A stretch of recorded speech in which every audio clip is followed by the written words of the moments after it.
Welcome to the Justin Strawn podcast. I am your host, Justin Strawn. Glad to be with you today on a Monday morning after a big weekend of baseball for Mississippi State. They had some other things going on as well. Don't really want to talk about those other things too much, but we will talk about them as well. I don't have a whole lot to talk about on the entertainment front. I will discuss a few things. I'm a little bit behind this morning, so I'm not probably going to be able to go quite as long as I would like, but I do want to get a quick show in. Make sure we discuss some of the things that happened over this past weekend. If you have not followed on Twitter, on Facebook, Instagram, YouTube, all those places, I would really appreciate it if you did. You could do me a huge favor by doing that. If you haven't, like I said, just go over there and look me up. You should be able to find me pretty easily. Justin Strawn. If you type my name in, it should pop me up pretty easily. So you should be able to find me there. Also, if you are listening on a podcast catcher of some sort, whether it be Apple, whether it be Spotify, if you can rate me on all those places, if you can add a review on Apple, those help as well. So like I said, I could really use your help in getting the podcast out and running of other people simply by following on all of the places. So let's go ahead and get into it. Let's talk about the baseball team. The baseball team had a really good weekend. I know it ended on a sour note. I know that the Bulldogs should have won their game against UCLA. We'll talk about that in a second. But overall, though, it's still a really good weekend. I don't know what the polls are saying. I don't know if any of the new polls have come out yet. Normally, they come out right about this time when, as I'm recording, they normally come out somewhere between 7 and 8. My guess is Mississippi State might move up to number 3 or 2 in the D1 baseball poll. It's possible. I don't know that they will, but they might. We'll see. I don't know. We'll just have to kind of wait and see what happens when they release their polls here this morning. Other than that, like I said, a really good week for Mississippi State baseball. The Bulldogs went to Arlington this past weekend. They had a tough matchup on Friday against Arizona State, who had a really good pitcher. I can't remember his name, Carlin or something like that. Like I said, I don't remember what his name was. But the guy was really dealing. He was having a great game for the most part. And then he either started cramping up. I don't really know exactly what happened there.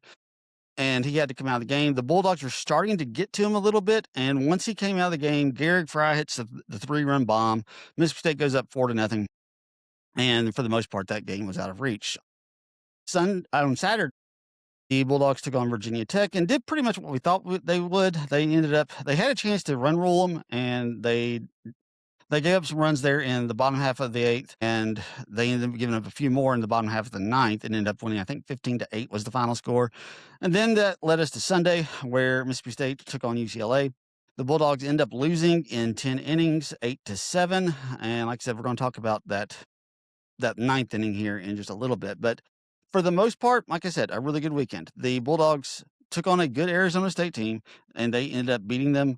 Like I said, a lot of what Arizona State is going to do this year will be dependent upon how well they do on Friday night, because they do have a really good starting pitcher, and he gave the Bulldogs fits. But one of the things that we saw from this Bulldog team is there's no easy outs. He was having to work incredibly hard to get every single one of those Bulldog hitters out. He was having to work incredibly hard. And I think this weekend really confirmed what most of us have thought going into this year, that the Bulldogs lineup is going to be it's just going to be torture on pitchers going into this season. There are no easy outs in that lineup. There's nobody that you can just look at that lineup and say, yeah, you've got a weak spot here. You don't, because the guys that are out there, the 9 that are penciled in for the lineup, O'Connor could put in 6 more. This lineup could be 15.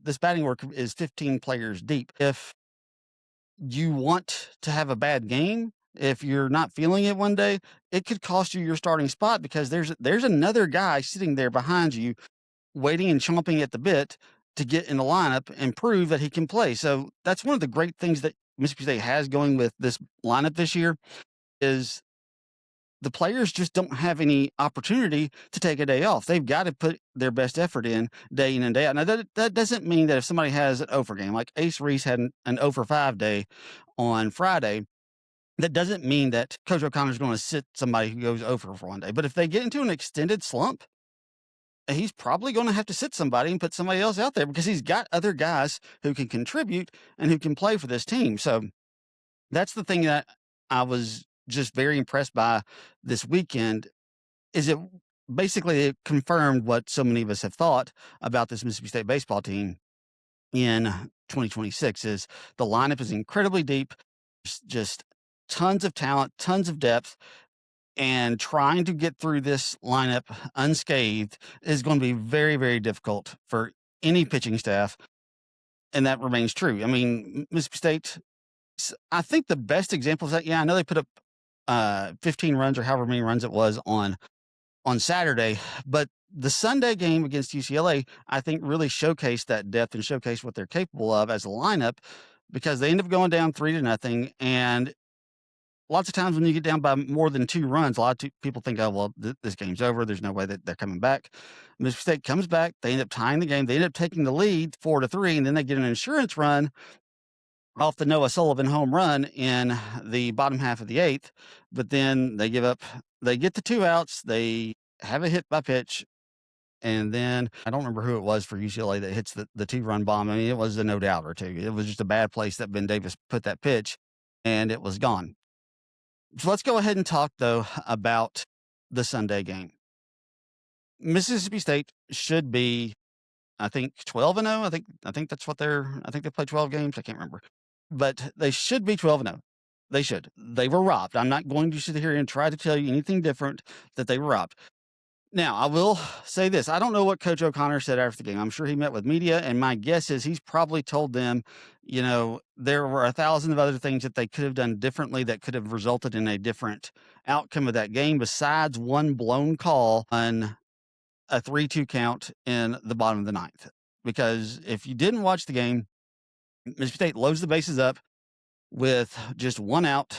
Aiden Teal is at the plate. The count goes full, and the pitcher for UCLA, he throws a pitch that is inside. I'm pretty sure Aiden Teal's left-handed. It's inside. There's no getting around it. The StatCast or Strike Zone, whatever they have it on their particular broadcast, it showed it was off the plate, and it was pretty clearly off the plate. It was a really bad call, and I was having to watch it without the sound because I didn't pay for Flow College Sports this weekend, but somebody found a pirated link on YouTube and I watched it on that. So shout out to whoever it was that put that up on YouTube. I appreciate you. But I was watching without sound because I had a whole bunch of other things going on. And so I was trying to multitask. And Aiden Teal's reaction, the way he starts jumping up and down, I thought he was jumping up and down out of celebration. No, but he was jumping up and down out of frustration because he really felt like that pitch should have been called a ball, and it should have, and he ends up striking out as a result. And then the very next hitter, I don't remember who it was that followed him, he grounds out to second base, and we go into the 9th. Now, like I said, Coach O'Connor is probably going to say that there's 1,000 other things that they could have done differently, that could have gone a different way, that they could have done better, and the game would have had a different outcome. And he's correct. If you hit 6 batters, if you just walk the 4 guys, if that's all you do, if that's the only free bases you give up, Mississippi State in all likelihood wins that game. That's probably just the way it is. But when you hit 6 batters and then you walk 4 big guys on top of it, you give away 10 free bases, you're going to end up in a situation where one bad call can ruin the game and decide the game for you, because it did. If anybody's trying to tell you that one call didn't cost them the game, I get where they're saying that. Like I said, there's other things that could have happened differently if you had just not given up so many free bases. You probably do win that game. But the problem is, if that call is correct, the winning run walks across the plate and the Bulldogs win. So like I said, that's the reason why you can't say that call didn't cost them the game. Now, big picture, they'll be fine. The one thing that you just didn't want to see happen this weekend is they go to UCLA and State meet in Arlington, and the Bulldogs end up just getting blown away. That's the one thing you could not have happened this weekend. You had an opportunity to win that game. You probably should have won that game, but things just didn't break your way. Look, you've proven to yourself that if this team had any doubt that they were among one of the best teams in the country, I think this game dispelled that. I think you can make the case that Mississippi State has had the best season so far here early in 2026. I know you're going to say, well, UCLA just beat them. UCLA has two losses to two bad teams. Mississippi State only has one loss to a good team. I don't think it's going to propel them to number one and past UCLA. I don't think that at all. But if you're talking about who's had the better season, I would say State's had the better season. Most LSU got a bad loss or two on their resume, maybe just one bad loss. Like I said, every other top team, with the exception of maybe Texas. Texas is probably the one team that you could say has had a better start to their year than Mississippi State. There's not a whole lot of other teams out there that can say they've gotten off to as good a start as the Bulldogs have. They just can't.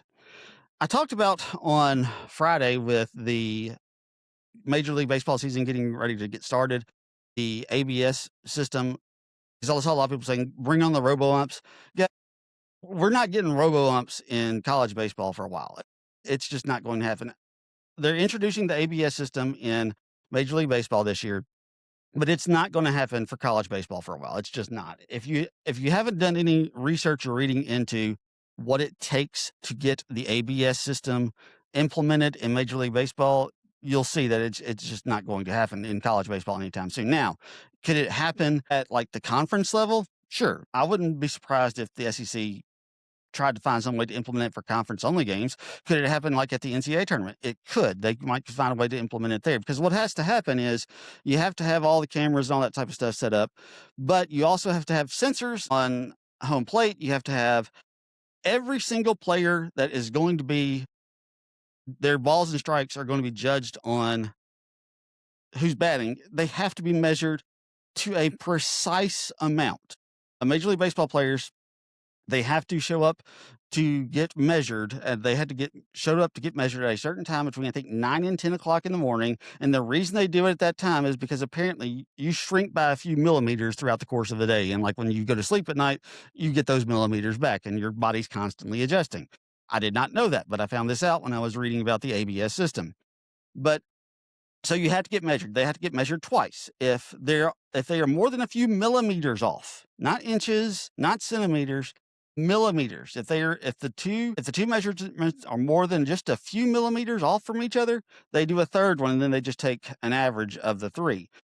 It is incredibly precise how you have to get. And there's a very expensive precision tool that you have to measure people with on this. And like I said, every single player has to get measured.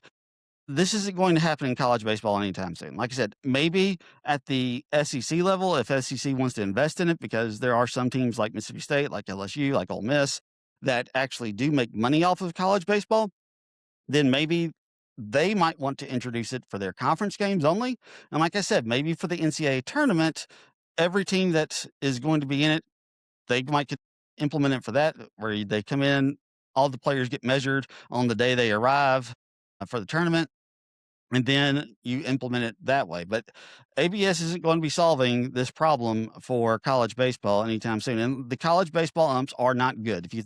If you're a Major League Baseball fan and you want to talk about how bad Major League Baseball umpires are, if you've never watched a college baseball game, it's even worse. They miss so many calls there. And the problem with college umpires is they're just not consistent. That was the one thing that we always talk about in baseball with umpiring, is when you're calling balls and strikes, please just be consistent. Please just have the same strike zone. Even if it's outside, if it's inside, whatever it might be consistent with that. Make sure that one pitch that's called a strike is always called a strike, and it's not a ball half the time, a strike half the time. And unfortunately, college umpires just aren't.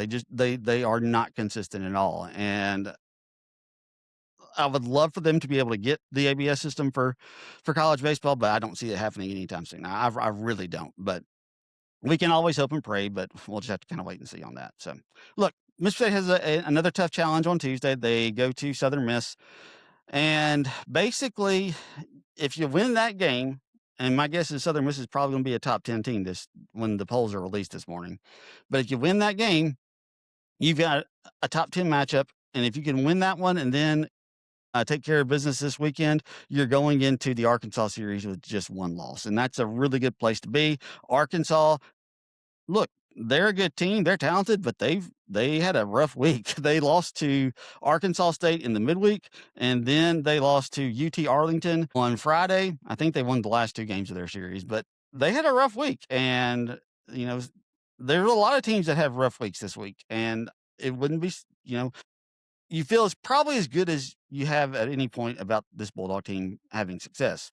The one area of concern coming out of this weekend is probably the depth of the pitching staff. I think you've got some really good front-end guys.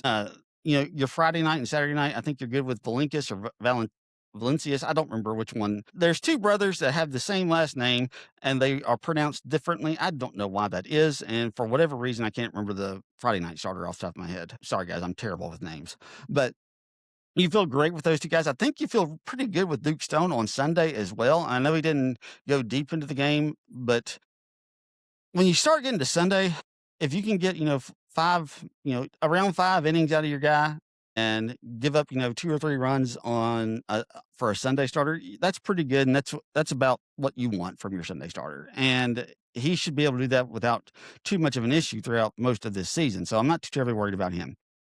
You start getting into the depth of that bullpen, that's where we start seeing some issues. I mean, Mississippi State gave up some junk runs at the end of both Friday and Saturday.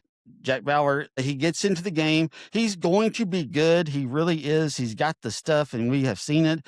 But the problem is he still doesn't have the command or the control over it. And if you threw 101 miles per hour too, it might be hard to control it. But like I said, that's probably the only real concern that I have is just the depth of the pitching staff. But Mississippi State has the lineup where if they need to just out slug you, they can do it. So, all right, let's talk real quick about the basketball team. I don't want to spend much time, but basically I've said on this podcast that I'm not calling for Chris Jans' job, and I'm still not. I'm not going to call for his job, but it is getting more and more difficult to have that position going forward because Chris Jans, unfortunately, man, this team has quit. This team has just quit on him, and they don't want to be there. They are done. They are playing as poorly as ever. They get smoked by Missouri, a Missouri team that is not good. I mean, they're good, but they're not great. I mean, there's no reason why a Missouri team should beat them by like 25 or 20 points or however big the margin of victory was on Saturday. At home. There's no reason for that. And I feel bad for Chris Jans because I like the guy.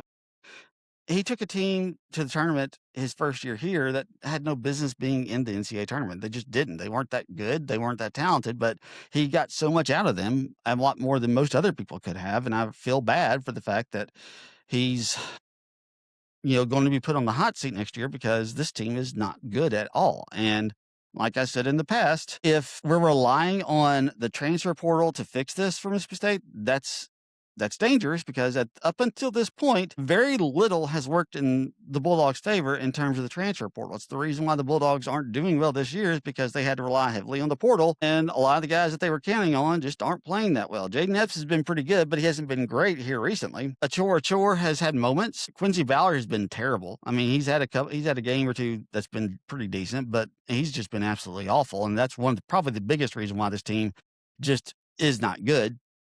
But like I said, I feel bad for him because he's a good coach. I really think he is, but he can't get anything out of these guys. And that's a problem. It really is a problem. And I know there are talks about, he's possibly going to bolt for greener pastures next season. I don't get where that's coming from because at this point, he's never finished with a record better than 500 in a Power Four conference. That hasn't happened. He's gone 8-10 the past 3 years in the SEC play, and he's going to be far worse than that this year because I don't see any way he's going to beat Georgia or Florida. But like I said, there's talk about him going somewhere else, and I just don't know who would want. If you're turning your program over to him, what are you banking it on that he can take your Power Four program to the next level? Now, if you're talking about a Group of Five program or a mid-major program, that might be different. You can argue that would be different. But if you're talking about some Power 4 job that opens up, why would you, as an athletic director, turn it over to a guy who's never finished better than 500 in conference play? I just don't see how that's going to be the case. So, like I said, I hope he sticks around, and I hope that he can turn this thing around next year, because then we're starting all over again in basketball. And it's getting old, it's getting tiring, and I don't know what else to make of it. Like I said, I love Mississippi State basketball. I do. I love Mississippi State basketball, but for whatever reason, it just hasn't worked out here recently for the Bulldogs on the hard court. Real quick, I want to give a shout out to another Mississippi State team, the softball team. They finished with 17 wins in the month of February. They always start a weekend before the baseball team. So the baseball team always starts their season the second weekend in February. The softball team starts their weekend the first weekend in February, but they end up winning the most games that they have ever won in the month of February. They are 17-2, I think, if I'm not mistaken. They lost one game in the Tiger Classic against Clemson, but they won the second one. I don't know.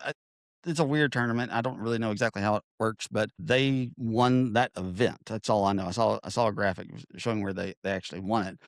But I mentioned this in the show on Friday. This team needs to figure out a way to host.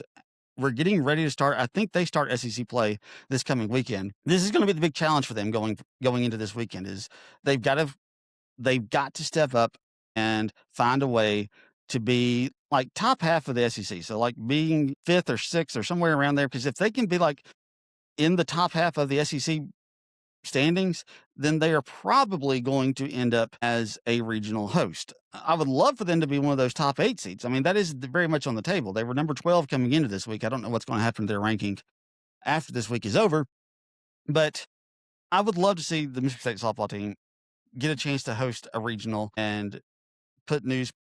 I think it's called News. I always struggle with its pronunciation, but News Park on display, because it's a great stadium. It really is. They really invested into that stadium and put it in enhancing the softball program. So I would love for them to be rewarded with that. And it just makes it a lot easier to get to a super regional, and then to possibly host a super regional, and then to possibly make it to Oklahoma City to play in the Women's College World Series. Like I said, I would love to see that happen. I think this team is as good as they've had pretty much in all of my time, but they've got a really good team. I think they've got the chance to pull this thing out and make it to as a regional host. And if they can, then they've got a chance to play the second and third weekends, the second weekend of the postseason, then possibly make it into the College World Series. This team has the talent to do it. They're just going to have to actually prove it on the field, because it's going to be tough. Like I said, softball is hard and it is difficult in the SEC. It's just it's one of the most competitive conferences of any sport that there is, because these SEC softball teams, they get the best players, and there's a reason why you often hear about SEC softball teams being some of the best in the country. So, all right, the only thing entertainment wise, I haven't been to a movie in a long time. It's been since I've been to a movie theater. I need to go back. I miss it, but there hasn't really been a whole lot out that I wanted to get to a movie theater to check out. There were a few things in December, but I never got a chance to make it. It's hard to get to the movie theaters in December.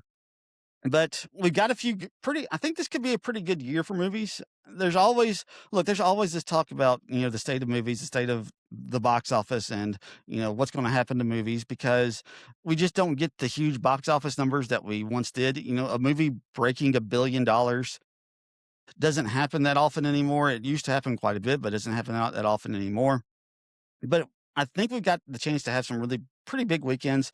The first movie I really want to see is coming up in March. I don't remember what day in March it comes out, but it is Project Hail Mary.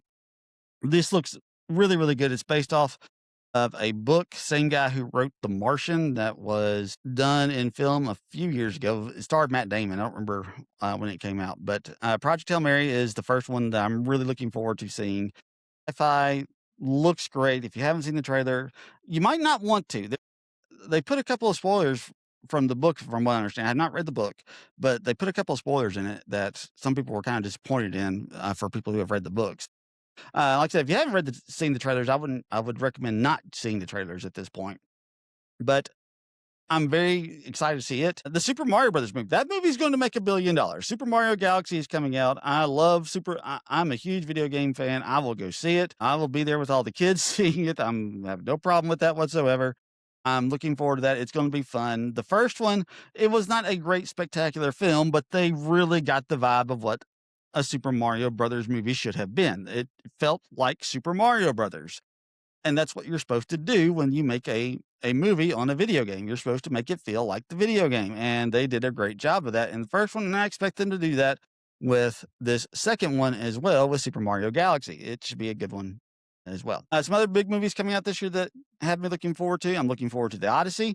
That's going to be great. I'm a huge Christopher Nolan fan. I love what he does directorially. Can't wait to see what he's doing with this story because it is one of my favorite stories. I love Greek mythology. I love everything that's associated with it. So I'm really excited about it. I'm hoping that it's going to just blow my socks away, and I expect it to. Also, some other big movies.